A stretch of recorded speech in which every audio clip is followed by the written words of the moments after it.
আজকে সকালবেলা ঘুম থেকে উঠে আলভিনের সাথে কিছু খুনসুটি করছিলাম এই মেমোরিজটা রেখে দেব বলে।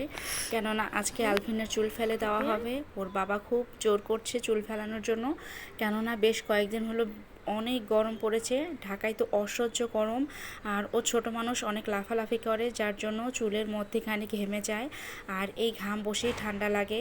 কিন্তু আমি মোটেও প্রস্তুত ছিলাম না চুল ফেলানোর জন্য। আমার একদমই ভালো লাগে না বাচ্চাদের চুল ফেলতে।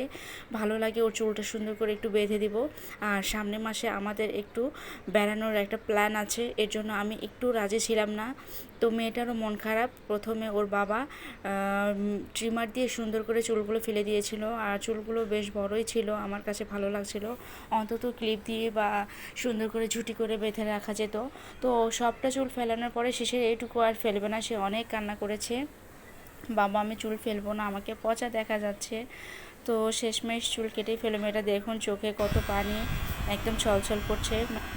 তাহিয়া চুল কাটছো? পহলেটি কাটুনি না না না না না চুল কাটছো? হ্যাঁ, মন খারাপ? পহলেটি কাটু কাটু দে বা মাথাটা সোজা করো। না বলে মন খারাপ না, তোমার মন খারাপ? বলে না, মন খারাপ না সত্যি?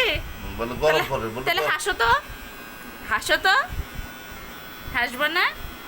তুমি যে চুল ফেলাইছো, তোমার চুল নাই, তোমার মন খারাপ? মন খারাপ?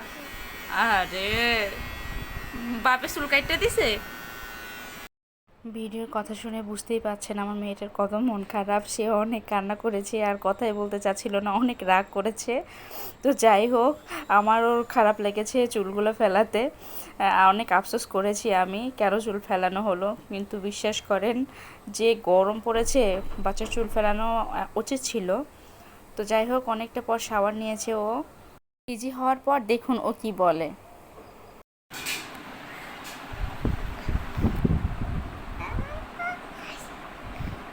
তোমার চুল কোথায় তাহিয়া? তোমার চুল কোথায়? তোমার মাথায় চুল আছে? মেশিন দিয়ে কেটে দিছে? আল্লাহ, তোমাকে অনেকটা পরে ও যখন ইজি হয়েছে, ওর সাথে দুষ্টুমি করছি, তোমাকে পচা দেখাচ্ছে, পচা দেখাচ্ছে, তোমার চুল কোথায়? তো বলতেছে চুল এই যে মাথায় থাকে, বাট আমার চুল নেই, বাবা চুল মেশিন দিয়ে কেটে দিয়েছে।